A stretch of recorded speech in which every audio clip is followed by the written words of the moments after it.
ایک ٹریڈیشن ہے، ٹریڈیشن ہے، ایک ان کی ایک عادت سی بن گئی ہے بالکل کہ جو واقعات بھی بھارت میں ہوتے ہیں اس کی ذمہ داری فوری طور پہ پاکستان پہ ڈال دیتے ہیں.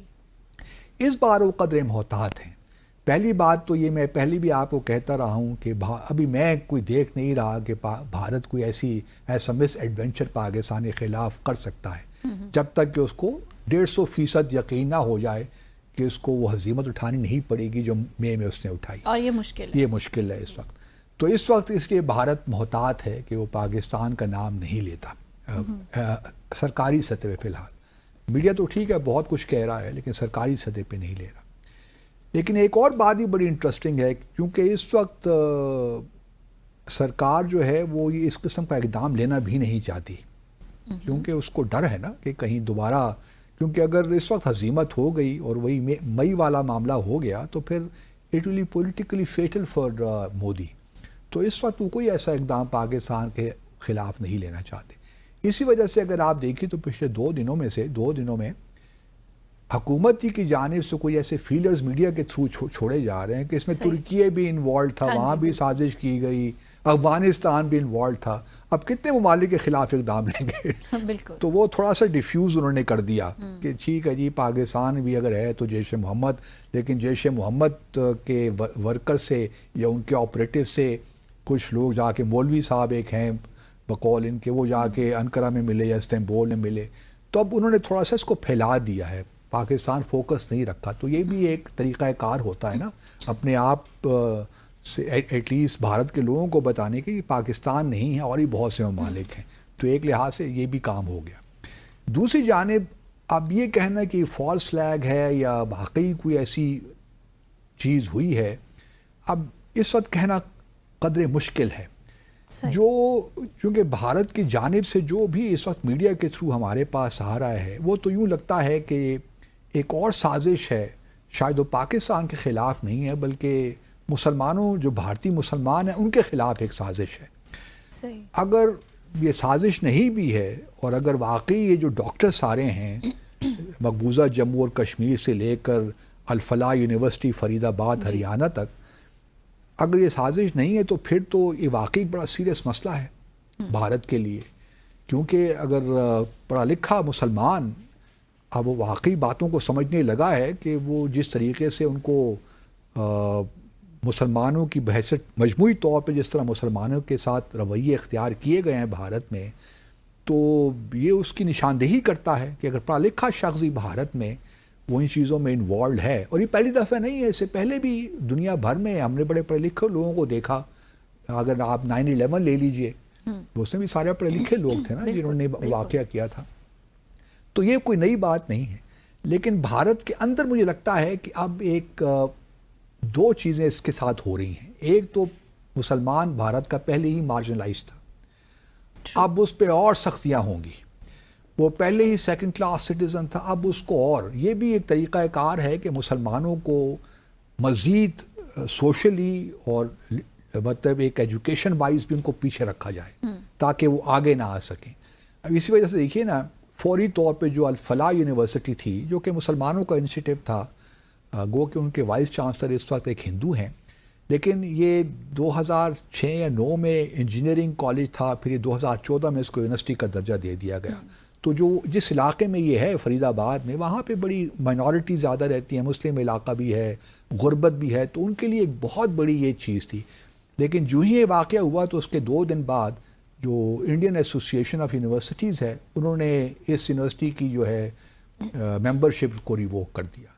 اب یہ صرف بات یہاں تک محدود نہیں رہی کیونکہ بات ہو رہی ہے، اگر آپ بھارت کا میڈیا دیکھیں نا تو ریڈیکلائزیشن آف انڈین مسلمز کی بات ہو رہی ہے، جس کا مطلب یہ ہے کہ یہ اب کنیکشنز ڈھونڈ رہے ہیں علی گڑھ یونیورسٹی میں بھی، ساتھ ساتھ جو اسلامیہ جامعہ ملیہ ہے اپنے ادھر نیو دہلی میں، ادھر بھی جائیں گے. اور پھر عثمانیہ یونیورسٹی حیدرآباد میں، جو 3 میجر یونیورسٹیز ہیں نا مسلمانوں کی، اس میں ہندو بھی ہیں نوجوان، لیکن جامعہ ملیہ اسلامیہ نیو دہلی میں مجھے بھی جانے کا وہاں اتفاق ہوا ہے بہت دفعے. تو یہ تو 2-3 امپورٹنٹ یونیورسٹیز ہیں مسلمانوں کی، پھر دیوبند ہے، پھر ندوہ ہے، یہ سارے مسلمانوں کے انسٹیٹیوشنز ہیں. تو اب مسلمانوں کی جو یونیورسٹیز ہیں پہلے تو ان کو کریں گے، دباؤ ڈالیں گے. جس طرح یہ الفلاح یونیورسٹی کے جو چیئرمین ہیں جاوید احمد صدیقی صاحب، ان کے خلاف بھی کوئی مقدمہ دائر کر دیا ہے 7 کروڑ روپے کا. جس دن یہ واقعہ ہوا اس سے اگلے 2 دن بعد ہی ابھی ان کو یاد آ گیا کہ انہوں نے کوئی خرد برد کی ہے اور 7 کروڑ کا مقدمہ ان پہ بنا دیا ہے. اسی طرح اب آپ دیکھیں گے کہ علی گڑھ یونیورسٹی، یہ جو ہے نیو دہلی میں ملیہ یونیورسٹی ہے، اس میں عثمانیہ یونیورسٹی اور جتنے بھی مدارس ہیں پورے بھارت میں، ان پہ اور سختی آئے گی اور مسلمانوں کو اور ڈیفینسو پہ لایا جائے گا. تو ایک تو یہ بڑا واضح ہے بھارت کی یہ پالیسی. دوسری جانب اگر آپ دیکھیے تو کیونکہ جو ڈاکٹر عمر نبی ہیں، جو بقول ان کے دہشت گردی کے معاملات میں جس نے خودکش حملہ کیا اپنے آپ کو گاڑی میں، اس کا پلوامہ سے تعلق جوڑا. پلوامہ کے ایک مولوی صاحب ہیں عرفان صاحب، ان کا بھی سے تو مقبوضہ جموں اور کشمیر مزید آپریشن، بلکہ مولانا یہ ڈاکٹر عمر نبی ہے اس کا تو گھر بھی مسمار کر دیا. مطلب یہ کہاں کا انصاف ہے کہ اس گھر میں صرف وہ تو نہیں رہتا نا، اس کے ماں باپ بھی ہوں گے، بہن بھائی بھی ہوں گے. اگر ایک شخص چلے ہم مان بھی لیتے ہیں دہشت گرد ہے، تو آپ کو کس نے اختیار دیا کہ آپ اسے گھر کو ہی مسمار کر دیں؟ تو یہ اب اور یہ ڈاکٹر محبوبہ مفتی نے کہا بھی ہے اپنے ایک انٹرویو میں، جو پی ڈی پی کی چیئرپرسن ہے، کہ یہ دیکھیے لمیٹڈ ایکشن کی پردے میں آپ پورے جموں و کشمیر کو، مقبوضہ جموں اور کشمیر کے لوگوں کو آپ اس طرح کر رہے ہیں. تو یا وہاں بھی پہلے تھا نا کہ اسٹیٹ کا درجہ دے دیں، وہ بھی نہیں ہو پائے گا. خیر اس سے کوئی فرق نہیں بھی پڑتا، لیکن یہ ہے کہ مزید جو آپریشن ہوگا مقبوضہ جموں اور کشمیر میں، اور جو مسلمانوں کو جو مظالم ہیں بھارت کے مسلمانوں کو، ان پہ اور یہ مظالم بڑھیں گے. جہاں تک تعلق پاکستان کو جوڑنے کی بات ہے، آفیشلی تو نہیں جوڑا گیا، لیکن ایک تاثر دینے کی تو کوشش کی جا رہی ہے نا. تو یہ بھی بتانے کی کوشش کی جا رہی ہوگی امریکہ کو. ابھی مارکو روبیو اور جے شنکر کی ملاقات بھی ہوئی ہے کینیڈا میں، تو وہاں ان کو یہ کہا ہوگا کہ دیکھیے جی پاکستان نے پھر کر دیا، لیکن ہم آپ کی خاطر ابھی کچھ اقدامات نہیں لے رہے. لیکن پاکستان کو وہ دہشت گردی کا جو نیریٹو ہے بھارت کا، کراس بارڈر ٹیررزم، اس کے تحت یہ کہانی اب نیریٹو کو ری انفورس کرنا تو چاہتے ہیں نا کہ نیریٹو الائیو رہے. لیکن میں ابھی یہ نہیں کہتا کہ یہ فالس فلیگ ہے، کیونکہ کہہ رہے ہیں کہ 3000 kg ایکسپلوسو، ہائیلی ایکسپلوسوز پکڑ انہوں نے لیے ہیں الفلاح یونیورسٹی سے. اور یہ کہاں کہاں ان کے لنکس تھے اور کنیکشنز تھے، اور بلکہ لکھنؤ میں خاتون بھی وہ بھی پکڑی گئیں.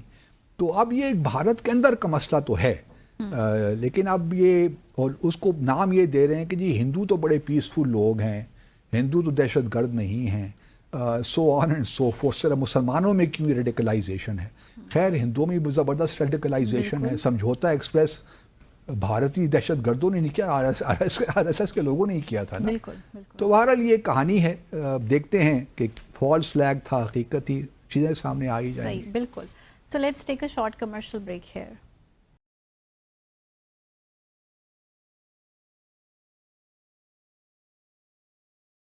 Welcome back after the break. Basit صاحب، ہم ذکر کر رہے تھے دہلی میں ہونے والے دھماکے کا. اگلے ہی روز اسلام آباد میں بھی ایک دھماکہ ہو گیا. اس کے بعد ہم نے دیکھا کہ افغانستان اور پاکستان کے جو تعلقات تھے پہلے ہی کس جانب جا رہے تھے، مزید ان میں تلخی آ گئی. تو یہ معاملات جو افغانستان اور پاکستان کے ہیں، یہ کہاں جا کر رکیں گے؟ کچھ بہتری کی جانب جائیں گے؟ ان کا فیوچر کیا ہونے والا ہے؟ گو کہ ڈائریکٹلی تو اس سے نہیں رکھتا تعلق، لیکن پھر بھی مجھے پروین شاکر کا ایک شعر یاد آ رہا ہے، اگر آپ کی اجازت ہو تو میں ارشاد کروں. ارشاد ہے کہ بادباں کھلنے سے پہلے کا اشارہ دیکھنا، بادباں کھلنے سے پہلے کا اشارہ دیکھنا، میں سمندر دیکھتی ہوں تم کنارہ دیکھنا. تو اب مجھے نہیں معلوم کہ کنارہ یہاں پہ کون دیکھ رہا ہے اور سمندر کون دیکھ رہا ہے، لیکن یہ ضرور ہے کہ بادباں کھلنے سے پہلے کا جو اشارہ ہے وہ سب کو دیکھنا چاہیے. اور دیکھنا تو سمندر ہی کی جانب چاہیے، کیونکہ بہت سے چیلنجز ہیں اور ڈیسٹینیشن تک پہنچنے کے لیے بہت سی مشکلات ہیں، اور یہی معاملہ کچھ پاکستان افغانستان تعلقات کا بھی ہے. اس میں اب کوئی شک نہیں رہا کہ جو بھی دہشت گرد تھا یہاں پہ جس نے جوڈیشل کمپلیکس میں دھماکہ کیا خودکش، وہ افغان تھا، اور اس کے علاوہ جو وانا میں ہوا وہ بھی افغان تھے، افغانستان کے نیشنلز تھے. تو یہ معاملات اب گھمبیر سے ہو گئے ہیں. اب یہ معاملات کہاں جا کر رکیں گے we do not know frankly speaking, because مجھے یوں لگتا ہے کہ شاید دونوں جانب سے انڈرسٹینڈنگ نہیں ہو رہی کہ معاملات کس طرح سلجھانا چاہیے, الجھانے کی بجائے سلجھانا چاہیے, اور دونوں سائڈس کی ذمہ داری ہے میں سمجھتا ہوں. میں نے پہلے بھی اپنے پروگرام میں کئی بار یہ کہا ہے کہ ساری دہشت گردی کا ایک ڈائمنشن نہیں ہے, 3-4 ڈائمنشنز ہیں, اور ان ساری ڈائمنشنز کو رکھتے ہوئے ہمیں اپنی پالیسی ترتیب دینی چاہیے. میں نے یہ بھی کہا تھا کہ ٹی ٹی پی کے ساتھ مذاکرات ناممکن ہیں, فتنہ الخوارج کے ساتھ مذاکرات نہیں ہو سکتے, ان کو سرنڈر ہی کرنا پڑے گا. بالکل یہ بات بھی میں نے بڑی واضح کی تھی. لیکن اب لگتا کچھ یہ ہے کہ افغانستان کی حکومت نے بھی, طالبان رجیم نے بھی اپنا مائنڈ بنا لیا ہے, ذہن بنا لیا ہے کہ ہم نے پاکستان کے ساتھ اب جو ہے معاملات کو ایک لحاظ سے ریچٹ اپ کرنا ہے. اب دیکھیے نا ان کی جانب سے جو بیانات آ رہے ہیں, ایک تو انہوں نے یہ فیصلہ کر لیا ہے کہ جو ٹرانزٹ ٹریڈ ہے وہ ہم, یا ٹریڈ ہی ہے, ہم پاکستان کے ساتھ اب ٹریڈ نہیں کریں گے. صحیح. پاکستان کے ساتھ جب تک پاکستان اس بات کی گارنٹی نہیں دیتا کہ جو ٹرانزٹ ٹریڈ ہے پاکستان ٹریڈ بند نہیں کرے گا, کیونکہ ان کو ایک گلہ یہ ہے کہ آئے دن جب بھی کوئی واقعہ ہوتا ہے تو پاکستان ترخم کا بھی بارڈر بند کر دیتا ہے اور چمن کا بارڈر بھی بند کر دیتا ہے, تو اس سے بہت نقصان ہوتا ہے. اس وقت بھی ہزاروں کی تعداد میں کنٹینر ہماری سائڈ پہ بھی کھڑے ہیں, ان کی سائڈ پہ بھی کھڑے ہیں, ہمیں بہت نقصان ہوتا ہے. تقریباً $1.1 بلین کی جو ہے ہماری ایکسپورٹس ہیں ٹو افغانستان, اور ان کی بھی ایکسپورٹس ہیں پاکستان. دونوں طرف سفر تو لوگ کرتے ہیں, لیکن اس کا ہرگز مطلب یہ نہیں ہے کہ اگر ہمیں تجارت میں نقصان ہو رہا ہے تو ہم باقی چیزوں کو صرف نظر کر دیں. جو دہشت گردی ہے اس پہ تو بھارت ہم نے قابو پانا ہے. اب افغانستان نے یہ فیصلہ کیا ہے کہ جی, اور یہ انسٹرکشنز دی ہیں افغانستان کے بزنس مین کو کہ آپ جو بھی معاملات ہیں پاکستان کے ساتھ, جو بھی آپ کی ڈیلنگز ہیں, ان کو 3 ماہ کے اندر اندر آپ سیٹل کریں, کیونکہ اب ہم بھی اجازت نہیں دیں گے آپ پاکستان کے ساتھ کاروبار کریں. اب وہ راستے ڈھونڈ رہے ہیں نارتھ میں, چاہے وہ بغلان پروونس ہو یا بلخ کا ہو, اوپر ازبکستان, ترکمنستان, تاجکستان اور ایران کے ساتھ اب وہ کوشش کریں. بلکہ ازبکستان کے ساتھ انہوں نے اب ریسنٹلی 2-3 دن پہلے ہی ایک ایئر اور لینڈ کوریڈور کا بھی ایگریمنٹ سائن کیا ہے.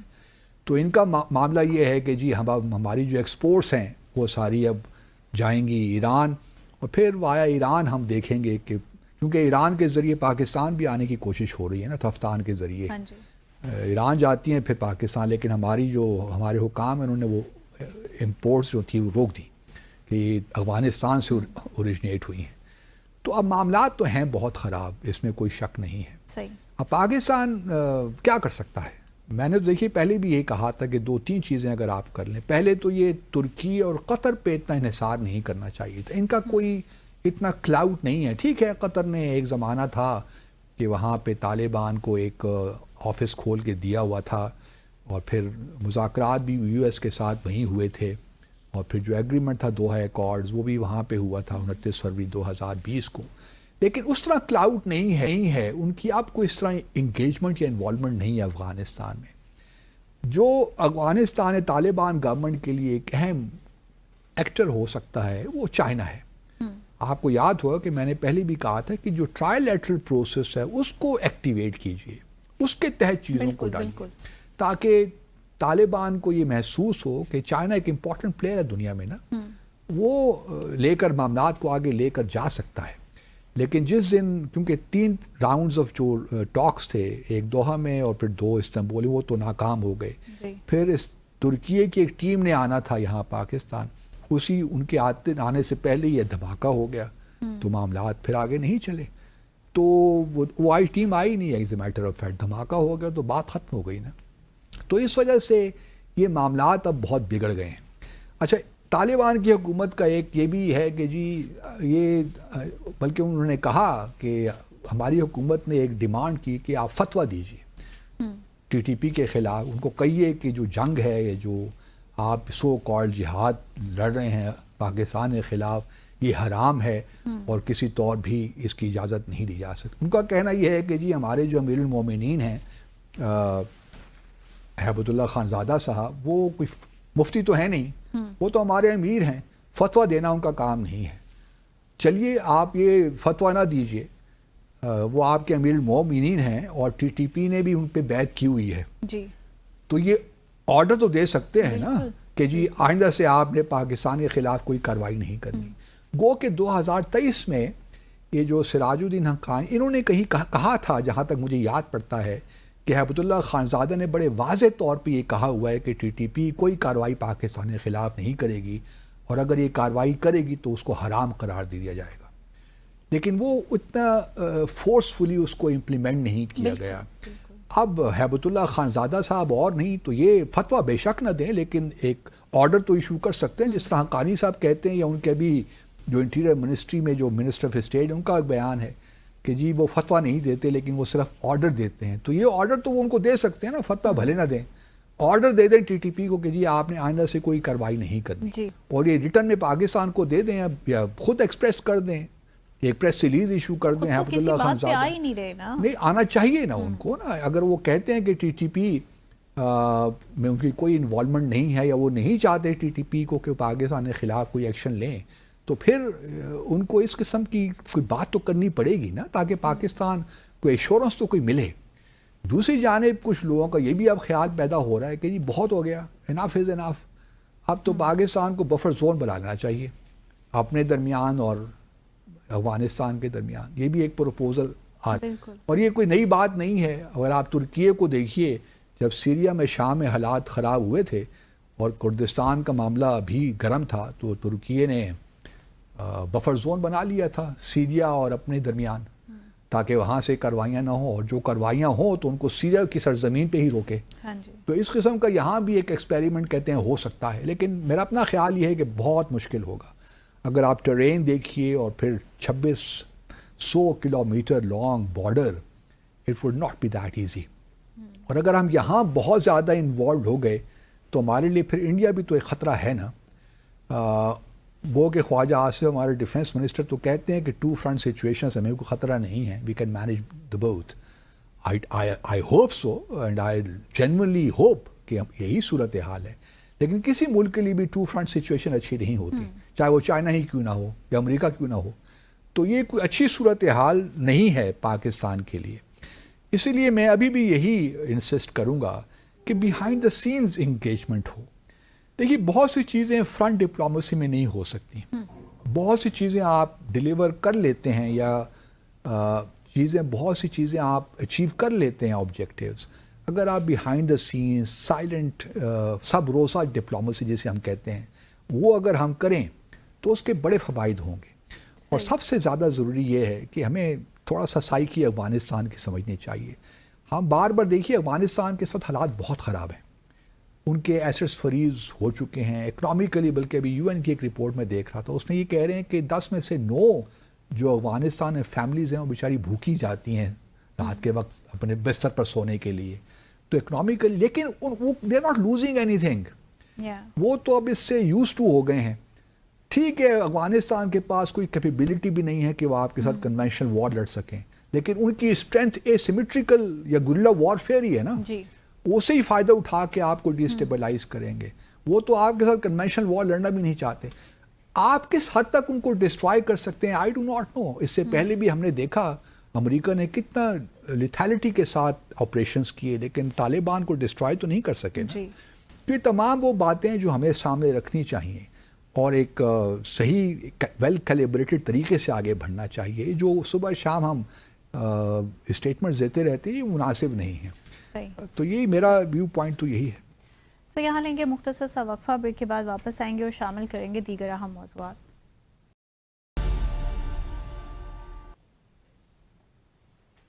Welcome back after the break. تو باسط صاحب، سمتاز معاہدے کے تحت جو نیوٹرل ایکسپرٹس ہیں انہوں نے اپنی پروسیڈنگز کا آغاز اگلے ہفتے سے کرنا ہے. تاثر کچھ یہ مل رہا ہے کہ بھارت کا جو موقف تھا، یہ جو پوزیشن تھی، شاید ہم بھی اس سے اتفاق کرنے لگے ہیں. کیا اس کو میں بھارت کی کامیابی قرار دوں؟ کسی حد تک آپ کہہ سکتی ہیں کیونکہ نیوٹرل ایکسپرٹ کی اب میٹنگ ہونے جا رہی ہے. کشن گنگا اور رتلے پاور پروجیکٹس ہیں نا, ان پہ اس وقت معاملات ذرا گڑبڑ ہیں. تو نیوٹرل ایکسپرٹ کی ویانا میں میٹنگ ہو رہی ہے 17 سے 21 نومبر تک. اور یہ نیوٹرل ایکسپرٹ بھارت کے کہنے پہ ہی اپوائنٹ کیے گئے تھے. بھارت کا یہ موقف تھا کہ انڈس واٹر ٹریٹی کے جو آرٹیکل 9 ہے اس کے تحت آپ یہ نہیں کر سکتے کہ ایک طرف نیوٹرل ایکسپرٹ آپ نے اپوائنٹ کیا ہو اور دوسری طرف آپ کورٹ آف آربیٹریشن جو ہے اس کو کانسٹیٹیوٹ کر لیں. یہ دونوں جو پروسیسز ہیں ایک ساتھ نہیں چل سکتے. یہ ایک فیسڈ یا گریجویٹڈ پروسیس ہے. ان کا گریجویٹڈ یا فیس پروسیس سے مراد یہ ہے کہ پہلے انڈس واٹر ٹریٹی میں جو انڈس کمشنرز ہیں وہ آپس میں بات چیت کریں, اگر کوئی ڈفرینسز آ جاتے ہیں ان کو حل کریں اپنے طور پہ. اگر نہیں بائیلیٹرلی نہیں کر سکتے تو پھر ہم ورلڈ بینک سے ریکویسٹ کریں گے کہ جی آپ کوئی نیوٹرل ایکسپرٹ اپوائنٹ کر دیں تاکہ ہمارے ڈفرینسز کو دیکھے. اگر وہ بھی نہیں کر سکتا تو پھر وہ ڈفرینسز ڈسپیوٹس میں بدل جاتے ہیں تو پھر ہم کورٹ آف آربیٹریشن کی کانسٹیٹیوٹ ہونے کی بات کریں گے. تو یہ ایک فیسڈ پروسیس ہے. ہمارا خیال تھا کہ نہیں, ایسا نہیں ہوتا. آرٹیکل 9 میں کوئی ایسی بات نہیں کی گئی. ٹھیک ہے, بائیلیٹرلی اگر نہیں ہوتے تو نیوٹرل ایکسپرٹ جو ہے وہ یوزلی جو ٹیکنیکل معاملات ہوتے ہیں ان کو یا ڈفرینسز جو ہوتے ہیں ٹیکنیکل ان کو رفع دفع کرنے کے لیے ہوتا ہے, اور کورٹ آف آربیٹریشن میں لیگل ایشوز جاتے ہیں. تو یہ دونوں جو پروسیسز ہیں یہ دونوں جو یہ پیرل جا سکتے ہیں. جب ہم نے ورلڈ بینک کو یہ کہا تو ورلڈ بینک نے ہماری انٹرپریٹیشن سے ایگری کیا. ٹھیک ہے نا, تو اس لیے دونوں پروسیس شروع ہو گئے. ایک طرف نیوٹرل ایکسپرٹ بھی 2015-16 سے کام کر رہا ہے اور دوسری جانب بھی 2017 یا 18 سے کورٹ آف آربیٹریشن بھی شروع ہو گیا. تو بھارت نے اس پہ اعتراض کیا. تو بھارت نے کہا کہ جی ہم نیوٹرل ایکسپرٹ کی تو میٹنگ اٹینڈ کریں گے لیکن کورٹ آف آربیٹریشن میں نہیں آئیں گے. اچھا, اب جو ہے صورتحال پہلگام کے واقعے کے بعد 20 اپریل اس سال اس کے بعد بالکل بدل گئی. جی, کیونکہ بھارت نے کہہ دیا کہ جی ہم اس کو وی آر پوٹنگ ان ابیئنس, ہم تو اس ٹریٹی کو اب مانتے ہی نہیں. مانتے کیا ہے, ہم ان کو اب سسپینڈ کر رہے ہیں. اب وہ کہتے ہیں کہ جو کورٹ آف آربیٹریشن وہ تو ویسے ہی انلیگل تھی, لیکن جو نیوٹرل ایکسپرٹ ہیں وہ اس کی کارروائی بھی پروسیڈنگز اٹینڈ نہیں کریں گے کیونکہ اب ہم نے اس ٹریٹی کو سسپینشن میں ڈال دیا جو کہ انلیگل ہے, جس کی کوئی گنجائش نہیں ہے ٹریٹی کے اندر بھی. اور اسی ہمارے نقطہ نظر کی تائید بھی کی ہے ورلڈ بینک نے بھی, کورٹ آف آربیٹریشن نے بھی اور نیوٹرل ایکسپرٹ نے بھی. کیونکہ نیوٹرل ایکسپرٹ جو میٹنگ ہو رہی ہے پروسیڈنگز ویانا میں, انہوں نے کہا ہے کہ جی اگر بھارت نہیں بھی آتا تب بھی ہم اپنی کارروائی جاری رکھیں گے. تو کیونکہ سسپینشن جو ہے وہ انلیگل ہے اور بھارت اگر اپنے آپ کو دور رکھ رہا ہے اس سارے پروسیس سے تو پھر بھی یہ پروسیڈنگ جاری رہیں گی. لیکن اس کے ساتھ ساتھ جو میں بات کرنا چاہتا ہوں کہ بھارت کے موقف کی تائید بھی کسی حد تک ہوئی اور ہم نے بھی شاید مان لیا اس کو, کیونکہ ورلڈ بینک نے ابھی پاکستان کا ایک press release ministry of foreign affair سے ایک پریس ریلیز ایشو ہوا ہے جس کا پیراگراف 2 ہے. میں پڑھ دیتا ہوں انگریزی میں اگر آپ کی اجازت ہو تو پھر اردو میں ترجمہ بھی کر لیں گے اس کا, کہ Pakistan has also taken note of the procedural order issued in parallel with the decision which affirms that the court will continue to conduct these proceedings in a phased manner, and would take into account the proceedings taking place before the neutral expert under Article 9 and Annexure F of the IWT. مطلب یہ ہے کہ اب court of arbitration جو ہے, جو بھارت کی position ہے کہ فیسڈ پروسیس ہے, اس کو سامنے رکھے گا اور اب اپنی پروسیڈنگز پہ جو نیوٹرل ایکسپرٹ کی جو پروسیڈنگز ہیں یا اس کی فائنڈنگز ہیں ان کو بھی سامنے رکھ کر آگے چلے گا. تو اس کا مطلب یہ ہوا کورٹ آف آربیٹریشن کی ابھی کوئی میٹنگ میں نہیں دیکھ رہا جب تک کہ نیوٹرل ایکسپرٹ اپنی کوئی فائنڈنگ نہ دے دے. تو ایک طرح سے بھارت کے موقف کی تائید ہو گئی, لیکن ساتھ ساتھ پاکستان کے موقف کی بھی تائید ہے جو نیوٹرل ایکسپرٹ نے کر دی کہ جی اگر بھارت نہیں آتا, جو ہم کہتے ہیں کہ سسپینڈ نہیں ہو سکتی, تو نیوٹرل ایکسپرٹ نے یہ پاکستان کے موقف کی تائید تو کر دی نا کہ یہ سسپینڈ نہیں ہو سکتی, اس لیے میں اپنی پروسیڈنگز جاری رکھوں گا, بھارت آتا ہے آئے, نہیں آتا نہ آئے. تو یہ دونوں چیزیں بڑی واضح ہوں گی. اب معاملات جائیں گے کہاں؟ یہ بڑا امپورٹنٹ کوشچن ہے. معاملات جائیں گے اس طرف، بس نیوٹرل ایکسپرٹ اپنی میٹنگ کرے گا.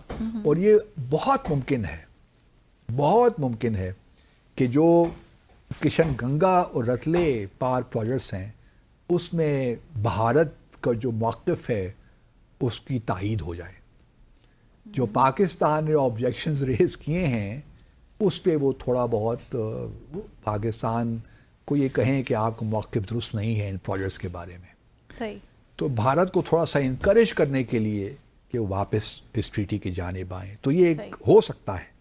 یہ بھی ایک پاسبلٹی. نیوٹرل ایکسپرٹ جو ہے رادر دین کہ وہ ٹیکنیکل اوپینین دے، وہ اپنی پولیٹیکل اوپینین دے گا to encourage India to revert to the treaty. Right. لیکن ایسا ہونا نہیں ہے.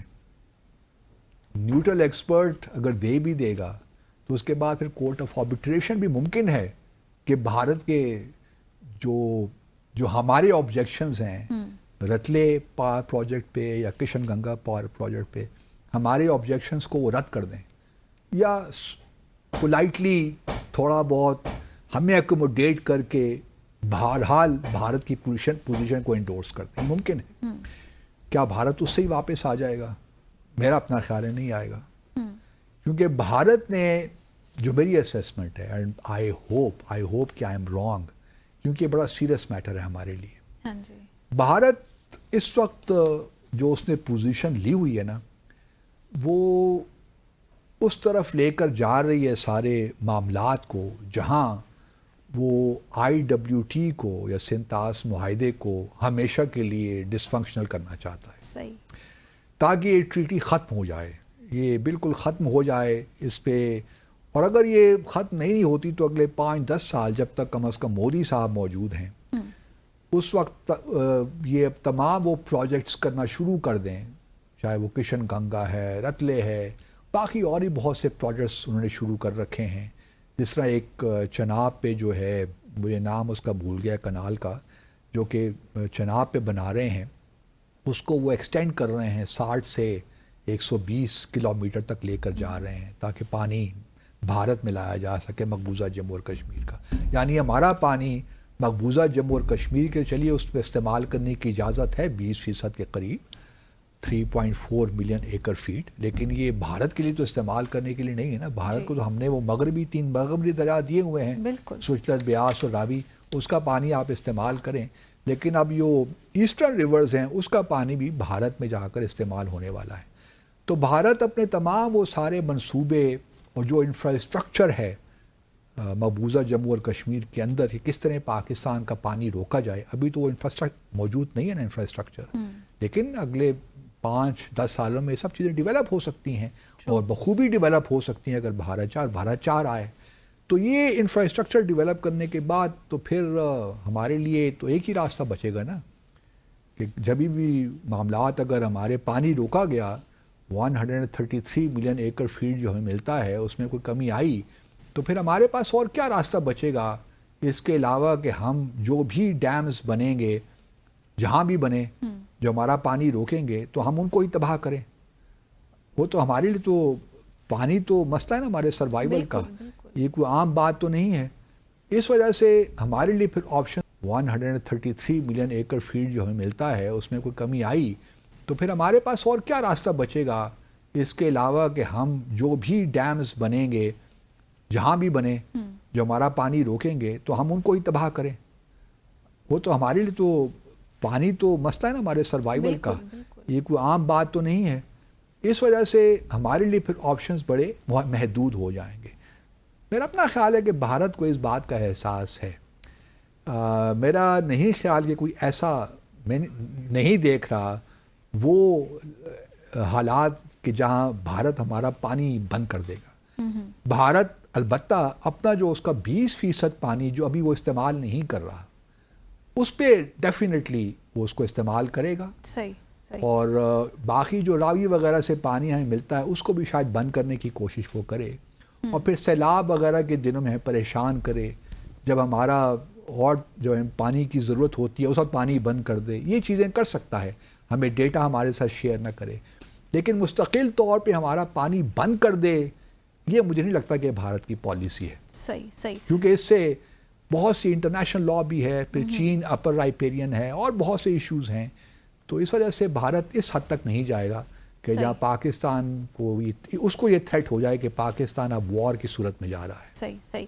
سو سچویشن تو بہت کمپلیکسڈ ہے. افغانستان کی بات کریں تو بھی, بھارت کے ساتھ تعلقات کی بات کریں تو بھی, پاکستان کے پاس کیا چوائس بچتی ہے؟ پاکستان کے, میں نے پہلے کہا کم از کم ایک فرنٹ تو ٹھیک کرے نا. بھارت تو ہمارا جانی دشمن ہے, وہ رہے گا, لیکن افغانستان کے ساتھ جیسا میں نے پہلے کہا بیہائنڈ دا سینس کچھ نہ کچھ بات چیت ہونی چاہیے. Perfect perfect. مجھے لگا دیں میں ٹھیک کر دوں گا معاملات. زبردست زبردست. So we are again very hopeful کہ اگر باسز آپ کو لگا دیا جائے تو ڈیسائفر میں بیٹھ کے زیادہ ریکمنڈیشنز دے دیتے ہیں تو اس پہ بھی بات ہونی چاہیے اور کام ہونا چاہیے. سو اسی کے ساتھ آج کے ڈیسائفر ود عبدالباسط کا وقت یہاں ختم ہو چکا ہے. آپ سے ملاقات ہوگی کل مزید دلچسپ موضوعات کے ساتھ. خوش رہیے, اپنے ارد گرد رہنے والوں کا خیال رکھیں. منتہا حسن کو ڈیسائفر ود عبدالباسط کی ٹیم کے ہمراہ اجازت دیجیے گا. خدا حافظ.